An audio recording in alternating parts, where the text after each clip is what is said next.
O Ivan Brandão, diga.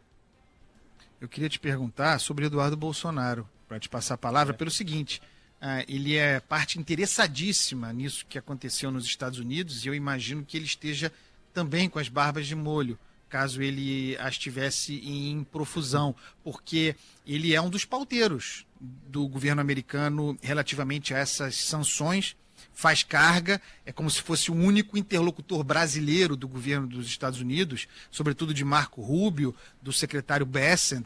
A ideia de uma aproximação de Lula com o governo americano certamente coloca alguma apreensão em Eduardo Bolsonaro, que de sua parte está publicando sem parar, eles estão publicando sem parar nas redes sociais, que isso é estratégia de Trump, que Trump vai pegar Lula de jeito e tal. Então, o pessoal está nervoso, Brandão.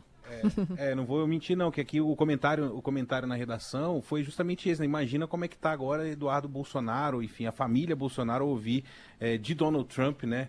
Que ele cruzou com o Lula ali nos bastidores da Assembleia Geral da ONU, falou, eu gostei dele, ele gostou de mim, o cara parece ser simpático e tal, mas depois de dar uma espetada também, falando sobre o porquê, né, de ter taxado o Brasil. Acredito, viu, Andreasa, que o nosso Eduardo Bolsonaro, ainda deputado, não deve estar tendo um bom dia, não só por causa disso, mas porque agora há pouco o Conselho de Ética da Câmara dos Deputados abriu o processo que pode levar à cassação do mandato dele, né? A gente lembra rapidinho aqui que houve uma tentativa de blindá-lo contra as faltas que ele está nos Estados Unidos, né? E ele tem um mandato aqui na Câmara dos Deputados, de colocá-lo como líder da minoria lá no Congresso Nacional, e isso foi negado ontem, a gente noticiou aqui pelo presidente da Câmara, Hugo Mota, já até o nosso Rafael Procópio vai ampliar esse assunto por aqui, mas há pouco houve essa confirmação, o Conselho de Ética da Câmara abriu esse processo de cassação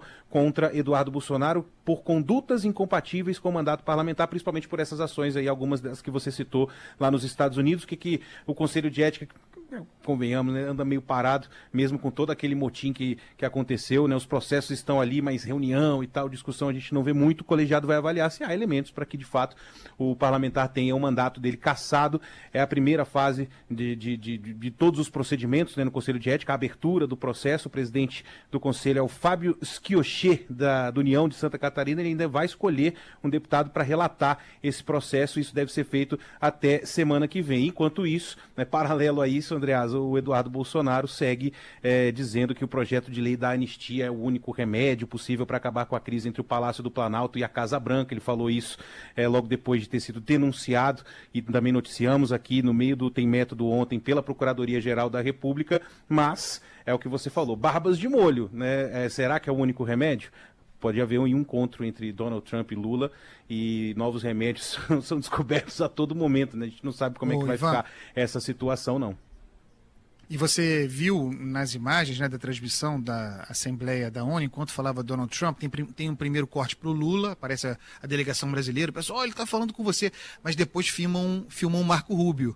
E a cara do Marco Rubio, que é alguém influente sobre Donald Trump relativamente à América Latina, especialmente sobre o Brasil. A cara de Marco Rubio vou ter que conversar com o presidente Trump, não é assim não. Tem os nossos amigos, os Bolsonaro, não podemos deixá-los na mão. E sobre o negócio da Comissão de Ética, isso, se não me engano, é importante formalmente, porque a cassação via Conselho de Ética, esse processo deflagrado, traria para Eduardo Bolsonaro inelegibilidade. Ele não poderia concorrer no ano que vem. A outra forma de ele perder o mandato, que é aquela que se alegava até aqui, a perda do mandato por faltas, por essa razão, ele poderia concorrer em 2026. Então tem uma diferença importante aí, turma.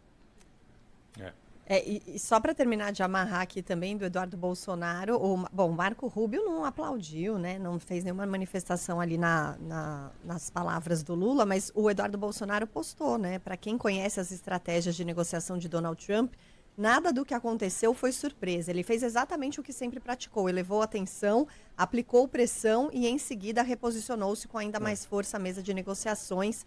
E muitas vezes constrangeu, né, líderes de Estado. Né? O presidente da África do Sul foi assim, com o Zelensky foi assim.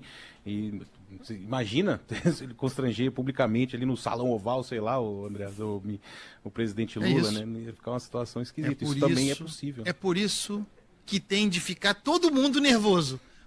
Todo mundo nervoso. Inclusive os Bolsonaro. Inclusive os Bolsonaro tem que ficar atento, porque o Trump é imprevisível. E os Bolsonaro, Eduardo Bolsonaro especificamente, está pendurado em Trump.